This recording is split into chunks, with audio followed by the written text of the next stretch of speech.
আসসালামু আলাইকুম, আমন্ত্রণ বাংলাদেশ সংবাদে আপনাদের সাথে আছে রুকসানা হক রেখা। শুরুতে পশ্চিমবঙ্গ নির্বাচন প্রসঙ্গ। মুসলিমরা মমতাকে ভোট দিয়েছে, হিন্দু, শিখ, জৈন এবং বৌদ্ধরা দিয়েছে বিজেপিকে। ভারতের পশ্চিমবঙ্গে বিধানসভা নির্বাচনে মমতা বন্দ্যোপাধ্যায়কে ভোটের মাঠে পরাজিত করার পর এ মন্তব্য করেছেন রাজ্যটির মসনদে বসতে যাওয়া শুভেন্দু অধিকারী। ভারতে 2026 সালের বিধানসভা নির্বাচনের ভোট গণনা শেষে প্রকাশ হয়েছে পশ্চিমবঙ্গ সহ 5টি রাজ্যের ফলাফল।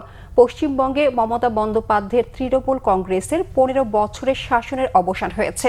রাজ্যটিতে 293 আসনের মধ্যে 206টিতে জিতে প্রথমবার ক্ষমতায় এসেছে নরেন্দ্র মোদীর ভারতীয় জনতা পার্টি বিজেপি। ভবানীপুর আসনে 15,000 ভোটের ব্যবধানে মমতাকে হারিয়েছেন বিজেপি নেতা শুভেন্দু অধিকারী। মমতার বিরুদ্ধে তার এই বিজয়কে হিন্দুত্ববাদীদের জয় হিসেবে অভিহিত করেছেন তিনি। পশ্চিমবঙ্গে সুজিত বসু, চন্দ্রিমা ভট্টাচার্য, সায়ন্তিকা বন্দ্যোপাধ্যায়, রাজ চক্রবর্তীর মতো তৃণমূলের হেভিওয়েট ও তারকা প্রার্থীদের পরাজয় হয়েছে বিজেপির কাছে। এদিকে নরেন্দ্র মোদীর বিজেপি ক্ষমতা ধরে রেখেছে আসামে।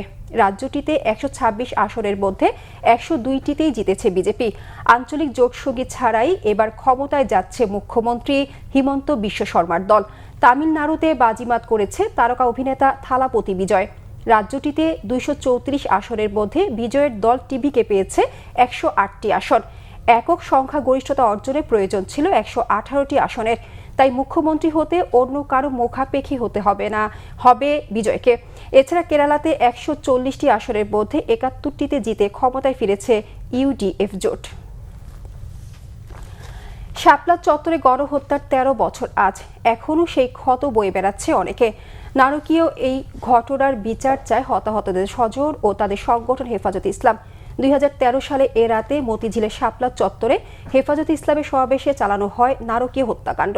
সেই স্মৃতি ও ক্ষত আজও বাংলাদেশের মানুষের মনে দগদগে হয়ে আছে। দীর্ঘ 1 দশকেরও বেশি সময় ধরে তৎকালীন আওয়ামী লীগ সরকারের কঠোর সেন্সরশিপ ও ভয়ের সংস্কৃতির কারণে এই ঘটনার প্রকৃত নিহতের সংখ্যা ও ভয়াবহতা জনসম্মুখে আসতে পারেনি। তবে 2024 সালের রাজনৈতিক পট পরিবর্তনের পর এই ট্র্যাজেডি নিয়ে নতুন করে সত্য প্রকাশের পথ উন্মোচিত হয়েছে। হালনাগাদ অনুযায়ী হেফাজতের মহাসমাবেশে 32 জনকে হত্যার প্রমাণ পেয়েছে আন্তর্জাতিক অপরাধ ট্রাইব্যুনালের তদন্ত সংস্থা। তদন্ত সংস্থার পক্ষ থেকে জানানো হয়, সেই রাতে বিদ্যুৎ বিচ্ছিন্ন করে অভিযানে চালানো হয় সাউন্ড গ্রেনেড সহ বিভিন্ন মারণাস্ত্র, যার তথ্য প্রমাণ ও প্রত্যক্ষদর্শীর সাক্ষ্য এখন নথিবদ্ধ করেছে সংস্থাটি। হাম ও উপসর্গে ময়মনসিংহ ও রাজশাহীতে 2 শিশুর মৃত্যু হয়েছে। ময়মনসিংহে দিন দিন বেড়েই চলেছে হামের প্রকোপ। হামে আক্রান্ত হয়ে গত 24 ঘন্টায় ময়মনসিংহ মেডিকেল কলেজ হাসপাতালে চিকিৎসাধীন অবস্থায় 1 শিশুর মৃত্যু হয়েছে। এ নিয়ে হাসপাতালে মোট 25 শিশুর মৃত্যু হলো। হাসপাতালের আইসোলেশন ওয়ার্ডে নতুন করে ভর্তি হয়েছে 19 শিশু। বর্তমানে আইসোলেশন ওয়ার্ডে চিকিৎসাধীন রয়েছে 79 শিশু।